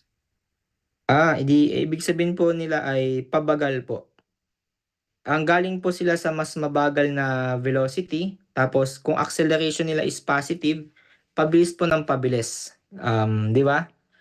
Kunwari negative velocity ay pa-left movement. Kunwari, kung particle siya, ito yung ating line po, no? Kahit yung particle 1 na lang ating pag-usapan. Okay? Kung negative velocity, ang ibig sabihin po nun ay papunta po yan sa left side. Kung nandito yung negative value natin, nandito positive values natin. So, kung nagkakaroon siya ng acceleration, positive acceleration, ibig sabihin po nun, ano yun? Negative velocity, tas positive yung acceleration, edi baka pabilis po yung ano niya dito. Dito, yung pagpunta sa left side. Yun lang naman po yung ibig sabihin kapag negative velocity. Kung positive velocity naman po, yun yung movement niya is to the right naman. It's a matter of direction lang po yung positive and negative. Okay? Okay, sir. Thank you. Okay, thank you po. Okay, any questions? Okay, I think we can now proceed sa next question natin. So, another application.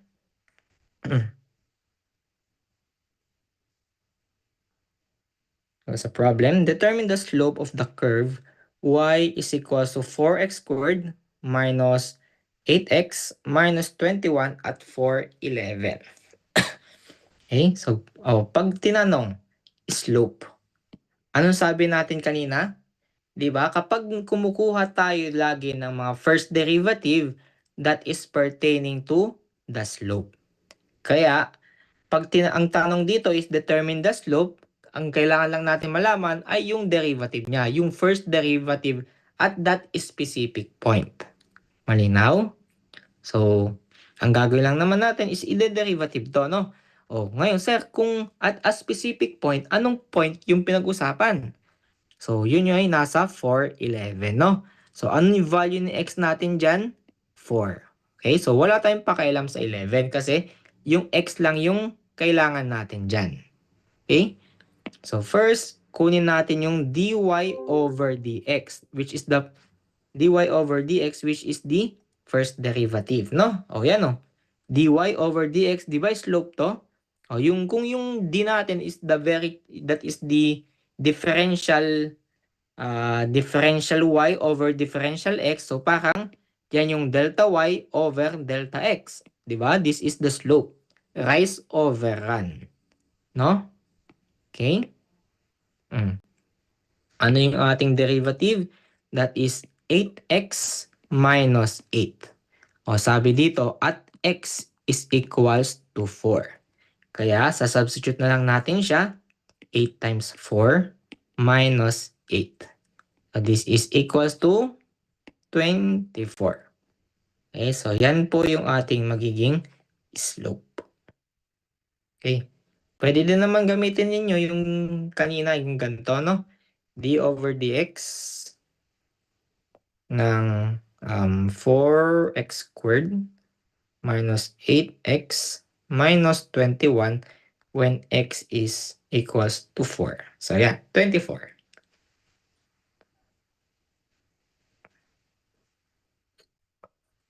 Okay, di ba? Madali lang. Slope. Tingin ko magiging mahirap dito ay Determine the equation of the line tangent to that curve. Mga ganong problem. Okay? So, sige, dagdagan natin ng question, no? Determine the equation of tangent line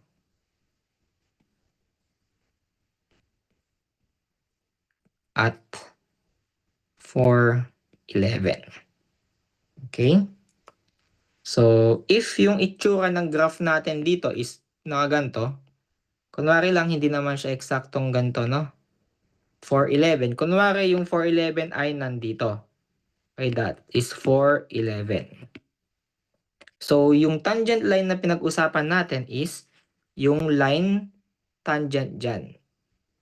Ayan. Okay?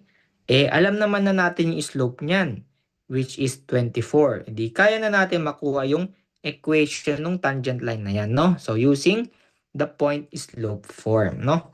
So, gagamitin ko yung y minus y1 is equals to mx minus x1. Okay, so y minus, ano yung y natin? 11, no? Slope na 24, and then x sub 1 na 4. So, simplify na lang natin to. Malalaman na natin yung equation ng ating line, no? Y is equals to 24x minus 48 plus 11, giving us a result na 24x minus 37. Yan.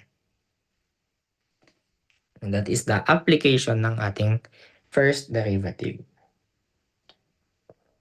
Excuse me po, sir. Tanong lang po. 48 po ba? Kasi po, nung times Ay, tama 4 pa. po, di ba? Mali pala. Times 4 pala, 96 pala siya, no? So, thank you. Thank you po. Hindi ko napansin, no? Thank you. 24 times 4 is negative 96 plus 11, edi negative 85 siya. Yan, no?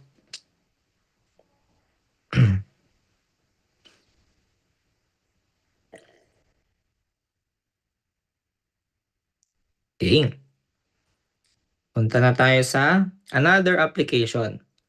Find the critical points and inflection points of the curve y is equals to 4x4, 15x cubed, minus 16x plus 25.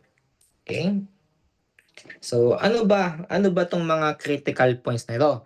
Ano ba yung inflection points? Okay? So, madalas sa mga sa mga polynomials ninyo siya makikita. Okay? So, ganito kasi yan. Yung basic na lang, no? Basic curves. Ayan. Okay? So, pag sinabi natin critical point,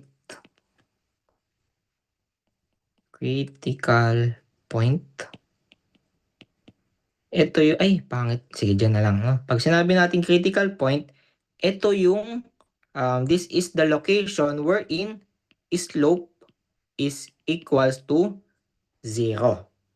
Okay, so sa graph natin na nakikita dito, asan yung mga points na ang slope ay 0? Pag sinabi nating slope ay 0, anong itsura ng line na yon? That is a horizontal line, no?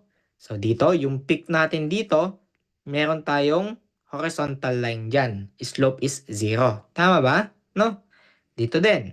So kapag ang critical point natin is mga nandyan, so slope ay 0, ibig sabihin, mapapansin natin na ayan yung ating maximum and minimum, no? So, at this section, ano yung peak niya? Ayun, yung nasa critical point, maximum niya yun. Okay, dito naman, ang peak dito sa baba, yung crest niya, is nandun sa critical point. Ibig sabihin, yan yung pinakamababa. Okay? So, yung kapag kumuha tayo kasi pag gusto mong i-maximize yung inyong equation mamaya, kailangan mo lang i-derivative yung equation na yon, tapos equate mo lang siya sa 0 kasi sa critical points or sa minimum or maximum, meron kasi siyang slope na 0. Okay? Okay. Ngayon, ano naman, sir, yung sinasabi mong inflection point?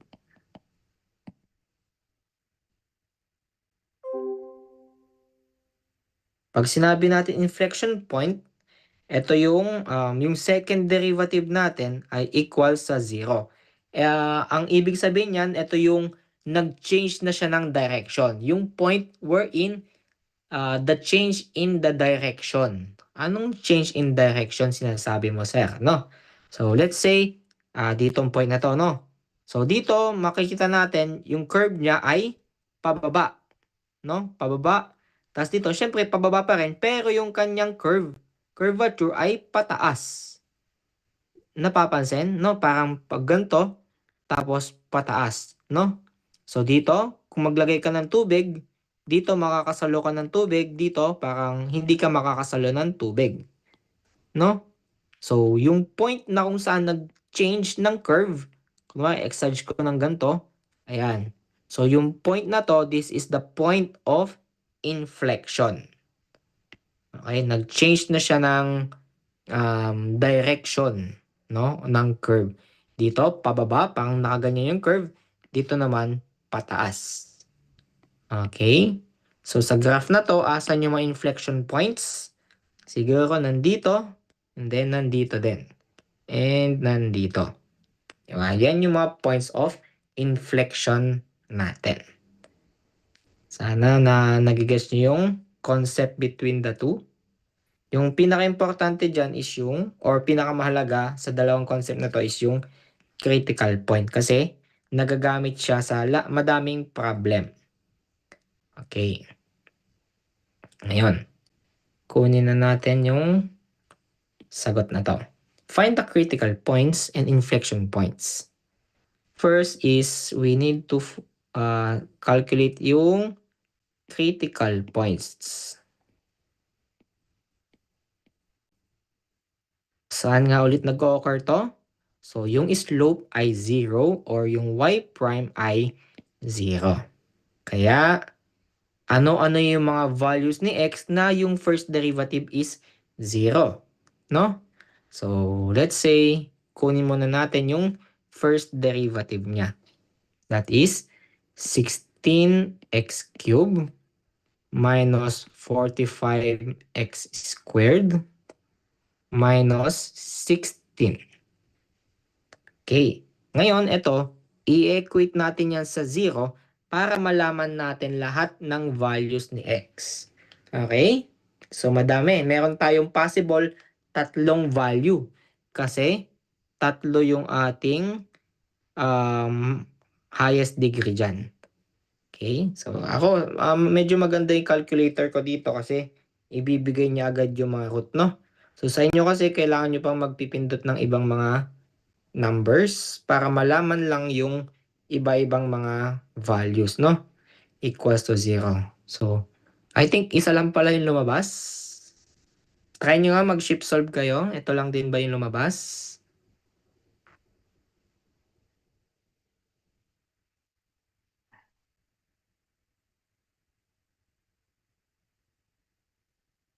Yung dalawa kasing natira dito ay parehas imaginary.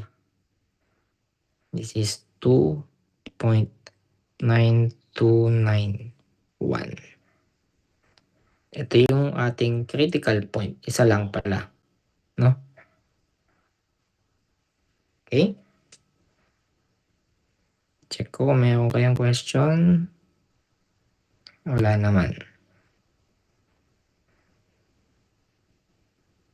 Ay.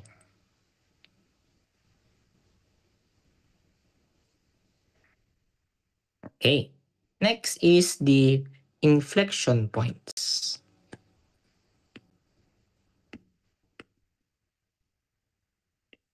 Dito sa inflection points, again, ito yung pag-change ng pag-curve. No? Yung direction ng curve natin. Okay? Ang ginagawa natin dito, kinukuha natin yung second derivative. This is 48x squared minus 90x. Ang ginagawa natin, ini-equate natin sa 0. No? 48x squared minus 90x equals 0. So, meron tayong dalawang values. X is equals to 0 and x is equals to 1.875. Ito yung ating mga inflection points.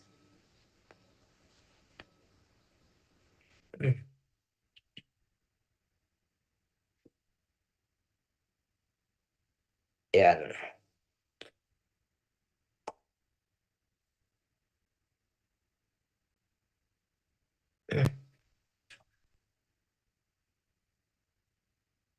Okay? So ito ginagamit itong mga to, pwede rin sa mga para mag-graph, para ma-visualize yung graph. No? Kunwari, kung gusto nating ma-visualize tong graph na to, so yung ating critical points is 2.9291. So I think nandito yon. Say 1, 2, 2.9, malapit siya sa 3. No? Ibig sabihin yan yung parang pinaka-peak or pinaka-mababa. Okay? Tapos nag-change siya ng curvature at x equals to 0. Nandito malapit.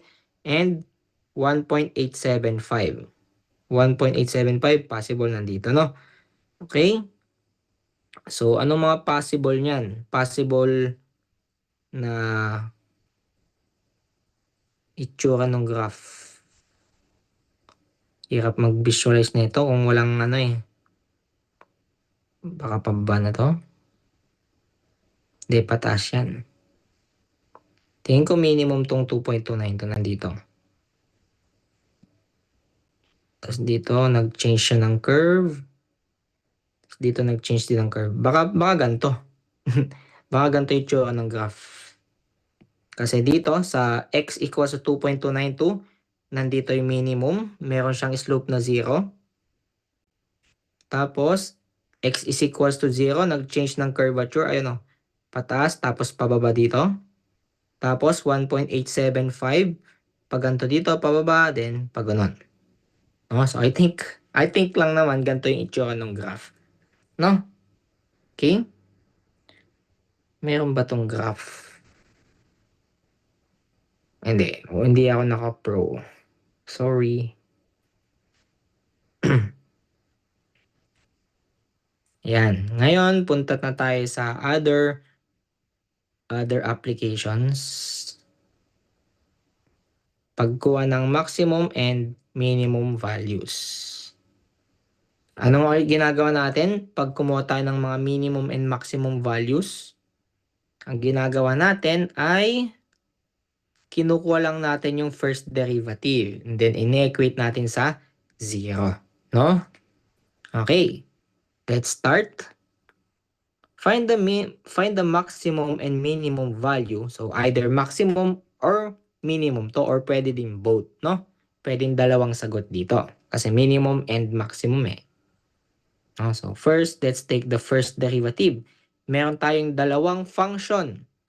So yung u natin ay e raised to 2x. Yung v natin ay x cubed minus 8. Okay? Ang derivative ng u, that is e 2x times 2. Derivative ng v, the v is 3x squared. Okay, therefore, yung y prime natin ay u dv plus v du. E 2x u times dv plus v du e 2x times 2. Okay, so simplify ko na lang dito. Y prime ay 3x squared e raised to 2x plus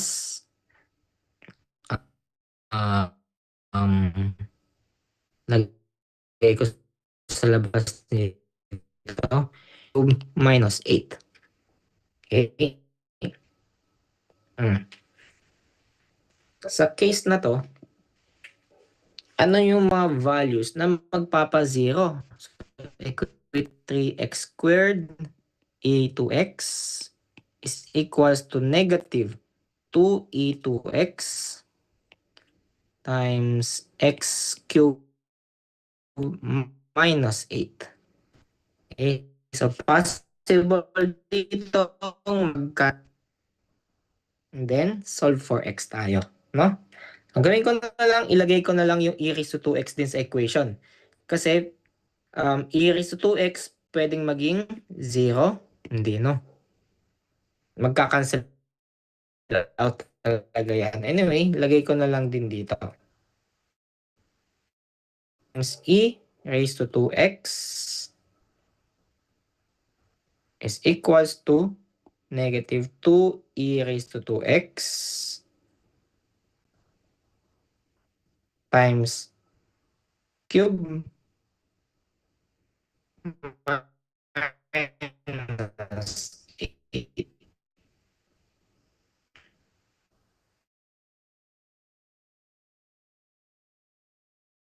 Negative 2.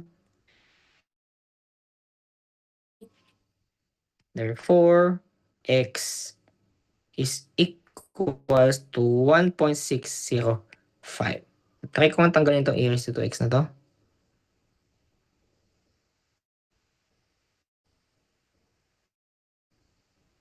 Yun din yung lumabas. Okay?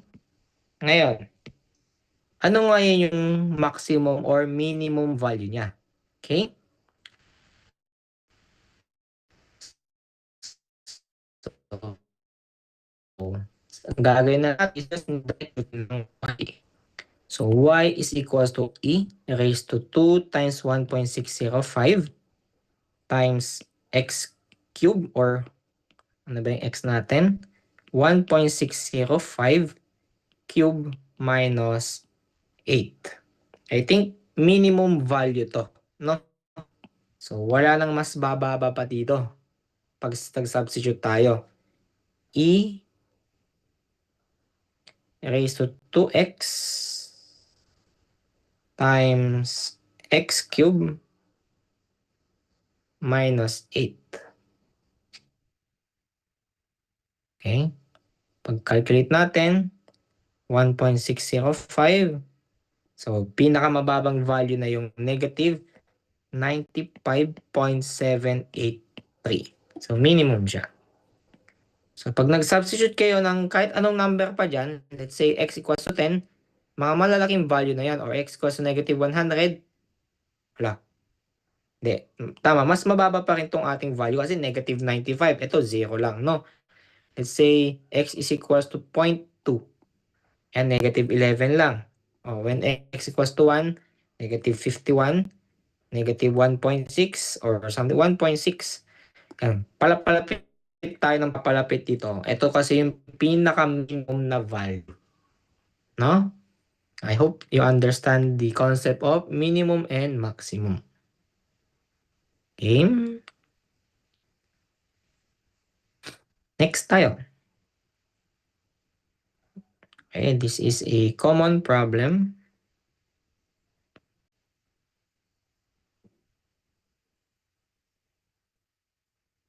Ayan.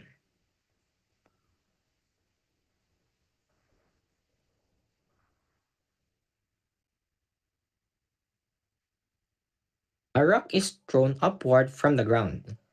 Its height in feet above the ground after t seconds is given by the function f of t is equals to 16t squared minus 20t. Find the number of seconds it took the rock to reach its maximum height. Okay, so given na pala tayo ng function na t. Ibig sabihin yan, di ba? A rock is thrown upward. Kung isa-simulate natin yan, so ito yung ating bato. A rock is thrown upward vertically. O, basta binato, no? Pwede naman nagka-curve. Ginawa ko lang curve para ma-visualize. Okay, so ang first, yung question is find the number of seconds it took the rock to reach its maximum height. Okay? So, kung ito yung ating equation ng curve, ano daw yung ating pinaka-peak dito? Okay? Parang mali yung ating equation, no? Baka baliktad lang. Anyway, let's try. So, kailangan lang naman natin kunin yung ating first derivative, no? So, f prime of t is equals to 32t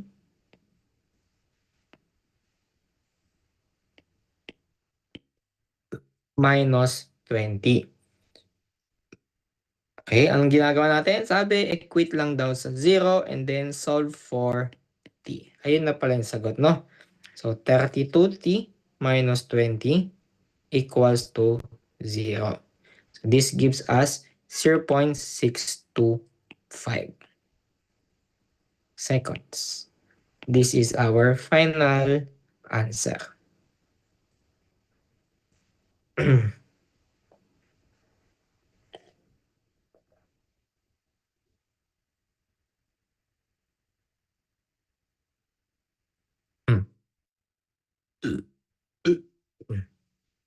Okay. So, proceed tayo. Number 25. Ito medyo kailangan ng visualization. Kailangan natin maisip yung kung ano nangyayari dito, no? So, determine the largest volume of the open cylindrical tank that can be made from a 150 square meter steel sheet. Okay? So, ano ang sabi dito? Largest volume of the open cylindrical tank. So, naka-highlight natin dito yung open, no? So, anong ibig sabihin ba ng open cylindrical tank? Anong ibig sabihin nun? So, yung pinaka-base niyan, yan, sarado, syempre, no? Sarado yan. Tapos, po-project natin yan upwards. Tapos, ano daw yung top? Open daw, hindi yan sarado, no? So, dito, meron tayong material na or surface or the lateral surface ng ating tank. Okay? So, ang material daw na nagamit dito is 150 square meter steel sheet. Okay? So, we have that specific area, no? Ano yung ating magiging area dyan? Or the surface area. Wait lang pala. Bago pala tayo mag-proceed dito, sorry, no? Discuss ko lang yung kung paano ba tayo, ano yung mga steps in solving maxima and minima problem. Okay? Meron tatlo lang ata ito o dalawa. Tatlo. Three step lang. Yung equation, no, nung gusto natin i-maximize. Okay? Step 1 natin is to determine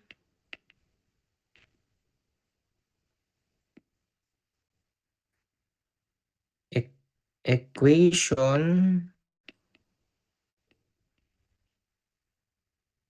to be maximize or minimize. Okay? And then number 2,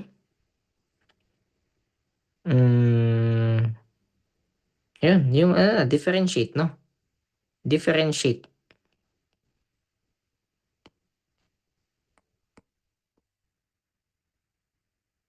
Differentiate, then differentiate, then equals mo sa 0. And then third ay substitute na. Substitute to yung first step natin. Okay? So dito sa step 1 natin ay dapat, di ba? Determine the equation to be maximized or minimized. So dapat yung mga variable natin ay naka-in terms lang in a single variable. Okay? And then step 2 natin, to differentiate the function determined in number 1. Tapos, ide-derivative natin yon, equate natin sa 0, and then syempre, solve for that specific value ng variable na yon. And then, isubstitute natin yun sa equation. Okay? So, dito muna, no? So, since na-discuss natin yung mga yon, ngayon, ang tinatanong dito is the largest volume. So, yun pala yung una natin, no? So, kailangan muna natin malaman yung equation ng volume.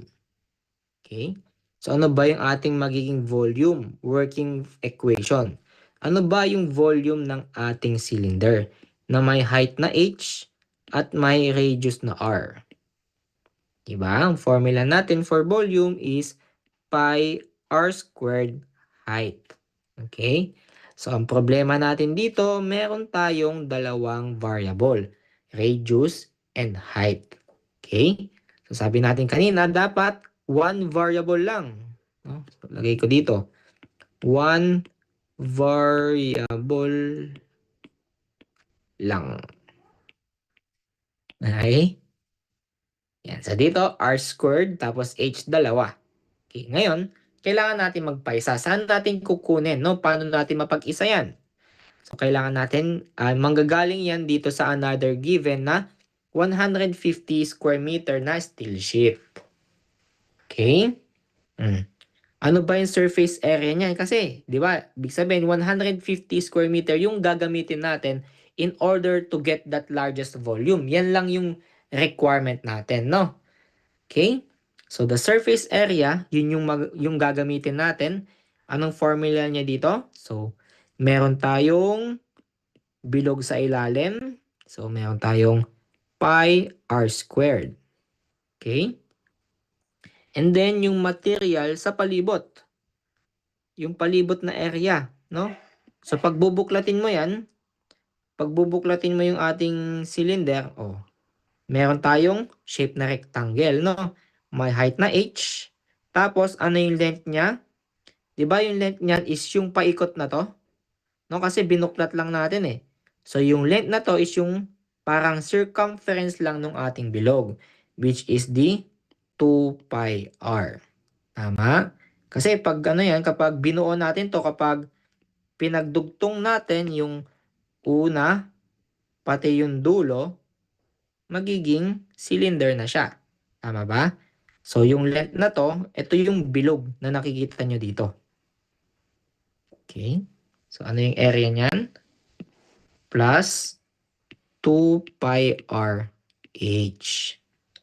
Yan, sabi natin, yung surface area daw ay equal sa 150 square meters. Okay? So ngayon, ang gawin ko na lang dito is find the value of h in terms of r, no? So gusto ko lang malaman dito yung value ng h dito. Okay, so gawin ko dito, h is equals to 150 minus pi r squared all over 2 pi r. Okay? Nasusundan? Yan na, no? So, importante ito kasi yan yung isasubstitute ko sa h na to.